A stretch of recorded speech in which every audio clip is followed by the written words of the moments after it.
말씀 보겠습니다. 요한복음 16장으로 넘어갔습니다. 7절부터 14절까지 말씀 저와 한 절씩 교독하시겠습니다. 그러나 내가 너희에게 실상을 말하노니 내가 떠나가는 것이 너희에게 유익이라. 내가 떠나가지 아니하면 보혜사가 너희에게로 오시지 아니할 것이요 가면 내가 그를 너희에게로 보내리니 그가 와서 죄에 대하여 의에 대하여 심판에 대하여 세상을 책망하시리라. 죄에 대하여라 함은 그들이 나를 믿지 아니하며 의에 대하여 함은 내가 어찌되오니 너희가 다시 나를 보지 못하리라. 심판에 대하여라 함은 이 세상 임금이 심판을 받았음이라. 내가 아직도 너희에게 이를 것이 많으나 지금은 너희가 감당하지 못하리라. 그러나 진리의 성령이 오시면 그가 너희를 모든 진리 가운데로 인도하시리니 그가 스스로 말하지 않고 오직 들은 것을 말하며 장래일을 너희에게 알리시리라. 그가 내 영광을 나타내리니 내 것을 가지고 너희에게 알리시겠습니다. 아멘. 지난주에 우리는 예수님 당시 유대인들에 대해서 조금 살펴봤습니다. 로마 지배에서 유대인들만 특별한 예외가 되어가지고 유일신 하나님, 로마는 다신교 사회인데 다신교가 아니라 유일신 하나님을 섬길 수 있고 그것에 대해서 방해받지 않는 특별한 예외를 유대인들이 누렸습니다. 그런데 이 유대인들이 예수님을 믿는 유대인, 그러니까 같은 유대인인데 예수님의 십자가 사건을 보고 예수님의 제자들의 설교를 듣고 회심해서 나는 예수를 믿겠다 한 이 유대인들에 대해서는 핍박하고 자기네 공동체에서 쫓아버리고, 그냥 쫓는 게 아니에요. 그냥 쫓겨나고 끝이 아니라 그러면은 로마의 핍박에 그대로 노출이 되는 것입니다. 자신 숭배를 안 하니까, 제우스 신 이런 거 섬기질 않으니까 그렇게 넘기는 모습이었는데 그것이 오늘 우리가 읽은 본문의 앞부분에 나옵니다. 요한복음 16장 2절 말씀 한번 같이 읽겠습니다. 시작. 사람들이 너희를 추교할 뿐 아니라 때가 이르면 물은 너희를 죽이는 자가 생각하기를 이것이 하나님을 섬기는 일이라 하리라. 이거 유대인들이 이렇게 생각을 했던 거예요. 내가 신앙생활을 잘하기 위해서는 저 이단자 예수, 저 반항 이상한 예수 믿는 무리들은 쫓아내야 된다. 이게 하나님 섬기는 일이다. 네. 그러면서 이들이 왜 이런 일을 했는가가 3절 말씀에 나옵니다. 3절도 같이 읽어보겠습니다. 시작. 그던 이런 일을 한 것은 아버지와 나를 알지 못함이라. 왜 유대인들이 자기 동료 유대인인데 예수님 믿는 사람들을 출교하고 죽임에 넘겨주었는가? 예수님께서 설명해 주셨어요. 하나님 아버지를 몰라서 그렇습니다. 하나님을 몰라서 그래요. 예수님을 몰라서 그렇습니다. 구약 성경을 그렇게 열심히 읽는 것 같고 거의 외우다시피 하고 율법을 아주 철저히 지키는데 하나님은 몰라요. 교회 다니고 신앙생활 한다고는 하는데 하나님을 몰라요. 자기 마음대로 하나님을 만들어서 그게 하나님 전부라고 착각을 합니다. 내가 느꼈던 본 하나님의 요만큼 일부분이 마치 하나님 전체이고 그게 하나님 다라는 아주 오만한 생각을 합니다. 이거 우상숭배 비슷해지는 거예요. 자기가 아는 하나님의 그 일면 하나가 끝이, 참 정말 하나님을 예수님께서 우리를 친구로 불러주신 건 너무 감동적이긴 한데 하나님을 그냥 지 친구 먹듯이 하는 신앙생활이에요. 굉장히 위험하고 사실은 우상숭배와 같은 것입니다. 어떻게 우리가 하나님을 다 알겠어요? 피조물 따위가 요만큼 아는 건데, 그것도 비춰주신 거 조금 아는 건데 자기가 젊었을 때 큰 은혜 한번 받았다고 하나님 다 안다고 착각을 하는 거예요. 그래서 이렇게 막 하는 거죠. 하나님은 그저 좋으신 분이다.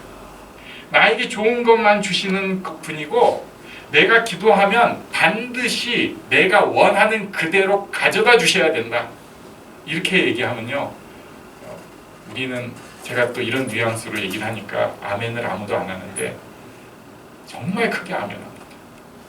하나님은 우리가 소원하시는 거 반드시 들어주시고 내가 원하는 그대로 더 크게 들어주십니다 하면 예배당이 막 쩌렁쩌렁 울려요. 틀린 건 아닌데 사실 그런 경험 있으시잖아요. 근데 그게 다가 아니에요. 그것만 붙잡고 사는 사람은 불쌍한 사람이 돼버리는 거예요. 또 어떤 분은 반면에 하나님에 대해서 이렇게 생각합니다. 하나님은 엄하신 분이에요.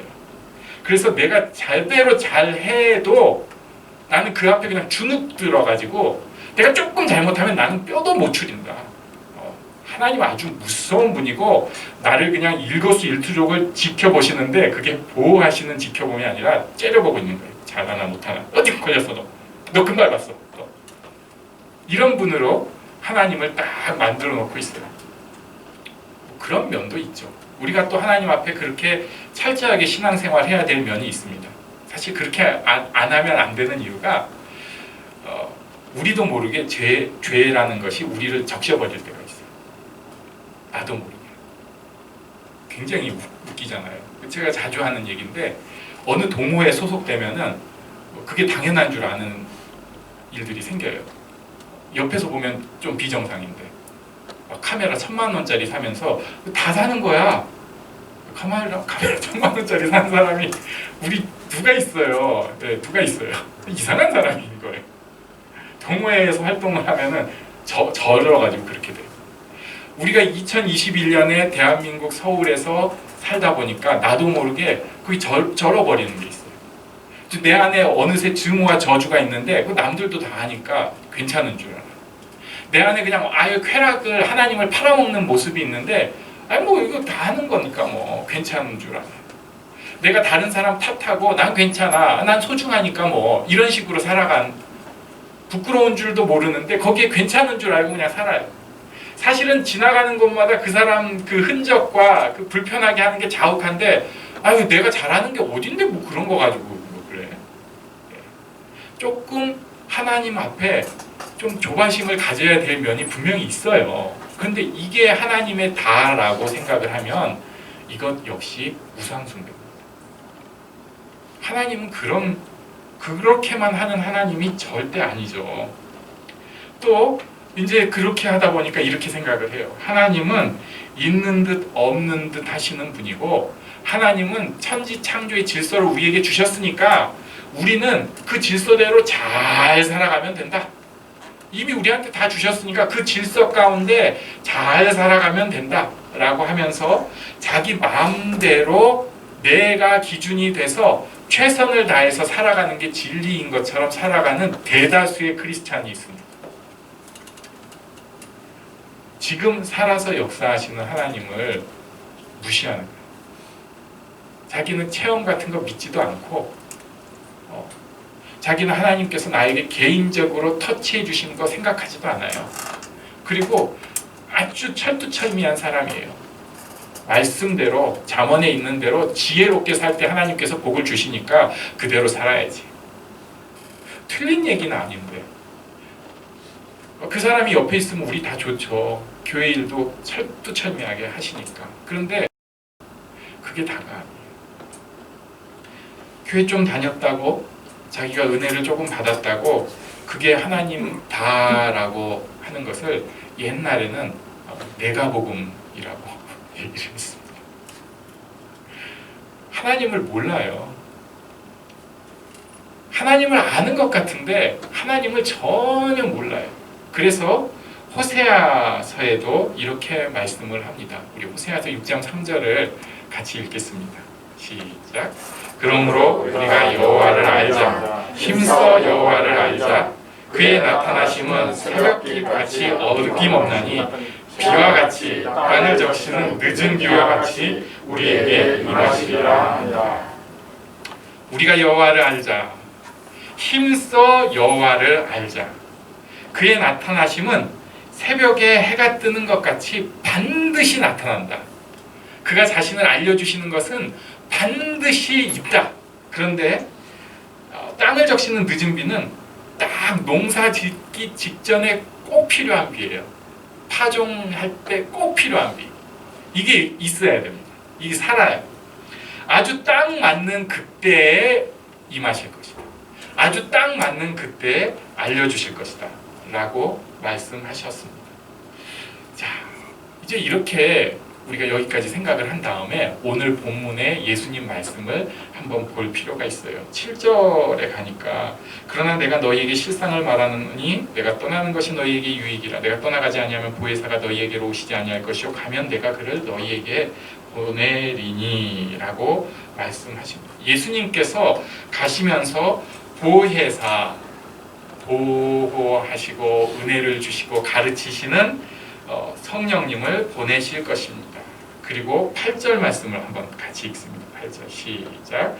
그가 와서 죄에 대하여 의에 대하여 심판에 대하여 세상을 책망하시리라. 여기서 세상을 책망하신다는 것은 드러냄으로 세상이 책망받는다는 뜻도 돼요. 그러니까 성령께서 이것을 보여주시는 거예요. 그냥 보여주시기만 하면 세상이 저절로 책망을 받는 것이죠. 9절에 죄는 무엇이냐? 딱 보시면은 예수님을 믿지 않는 것이 가장 중요하고 큰 죄입니다.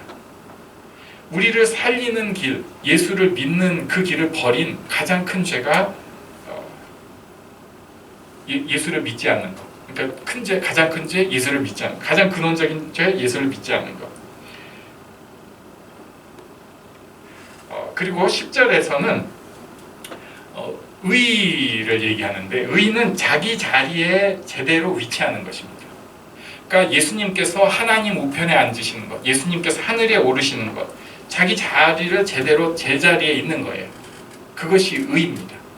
예수님께서 하나님의 아들이시다. 예수님께서 세상을 다스리신다. 이것이 의예요. 자, 그 다음에 11절에 심판은 결국 이 땅에 가장 큰 권세를 가진 사람도 지금 아무 문제 없이 잘 사는 사람도 결국은 그 심판에서 벗어날 수 없다는 것입니다. 예수님께서 제자들에게 이 모든 말씀을 다 하실 수는 없었어요. 그러나 우리 13절을 보겠습니다. 13절 시작. 그러나 진리의 성령이 오시면 그가 너희를 모든 진리 가운데로 인도하시리니 그가 스스로 말하지 않고 오직 들은 것을 말하며 장래일을 너희에게 알리시리라. 아멘.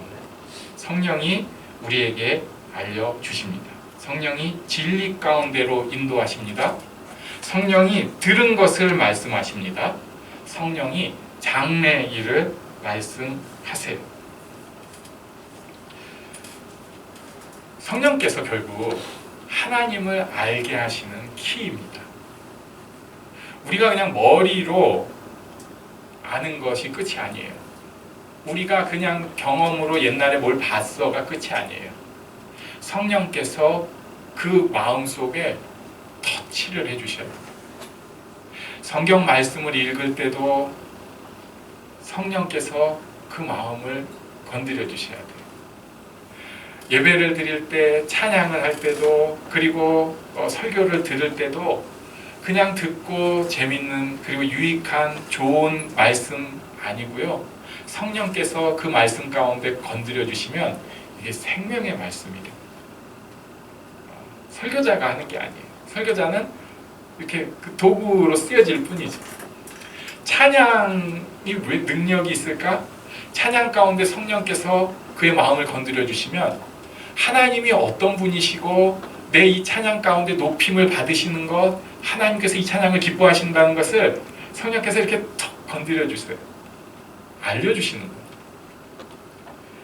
그럴 때 우리가 하나님을 알 수 있습니다. 하나님을 알 수 있어요. 이게 프로그래밍 되어서 인풋이 있으면 아웃풋이 있는 것하고는 좀 달라요. 아예 정해져 있으면 좋겠는데 무슨 3단계 훈련 1단계부터 3단계까지 받고 그 다음엔 또 3단계 훈련 받고 그 다음에는 내가 그것을 가르치고 이렇게 하면은 그냥 하나님에 대해서 다 알았어요. 그럼 그때부터 당신은 이제 졸업했습니다. 이런 식으로 하나님을 아는 게 되면 좋겠는데 그게 아니에요. 하나님은 평생을 알아가야 합니다. 그렇기 때문에 신앙생활이 즐거울지 몰라요. 뭐 좀 하고 나면 사실 다 아는 것은 재미가 없거든요. 그런데 예수를 믿는 것, 하나님을 아는 것은 조금씩 어떨 땐 크게 하나님께서 탁 건드려 주시면 그렇게 마음이 기뻐요. 그렇게 좋아요. 아, 하나님께서 또 이렇게 일하시는구나. 곰곰이 생각을 해봐요. 그 하나님이 도대체 왜 이러셨을까? 나름 이제 그런 공식이 생기잖아요. 저도 그런 거 좋아합니다. 그래야지 또 설교할 때 써먹잖아요. 그래서 이렇게 하면은 하나님이 이러십니다.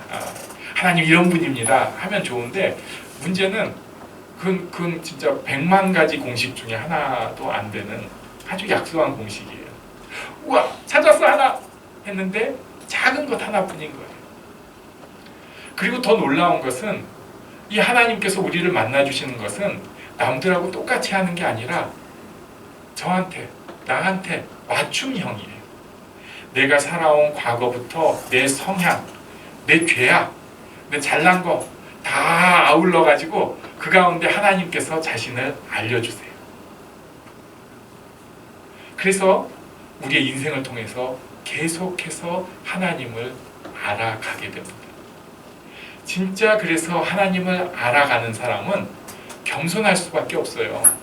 내가 다 아는 게 아니니까. 오늘 또 내가 뭔가 배울 텐데, 내가 배울 텐데, 내일 배울 텐데, 내 평생에 살아있는 동안 하나님에서 대해서 계속 배울 텐데 마치 다 아는 것처럼 내가 해봐서 아는데 그런 거지. 안 돼요. 제가 그런 일 경험을 해봤는데 그럴 때는 이렇게 될 것 같습니다만 저도 이 일을 통해서 배워야 돼요.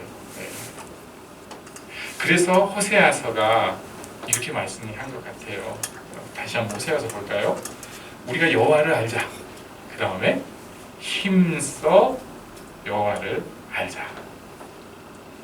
성령께서 우리에게 알려주시기 때문에 우리는 하나님 앞에 이렇게 착 붙어 있는 것이 꼭 필요합니다. 한번 알고 끝이 아니에요. 계속해서 그 인도하심 가운데 하나님께서 알려주시고 인도하시는 이 축복을 우리 모두 누리기를 원합니다. 우리 아이들도 이 축복을 꼭 누리기를 원합니다. 지금 마음에 헤매고 있는 이들도 우리는 어렵다 생각하지만 하나님께서 놀라운 일을 일으켜 주셔서 그들이 꼭 하나님을 알 수 있기를 원합니다. 그러면 우리 잠시 일어나서 기도하는 시간을 갖겠습니다.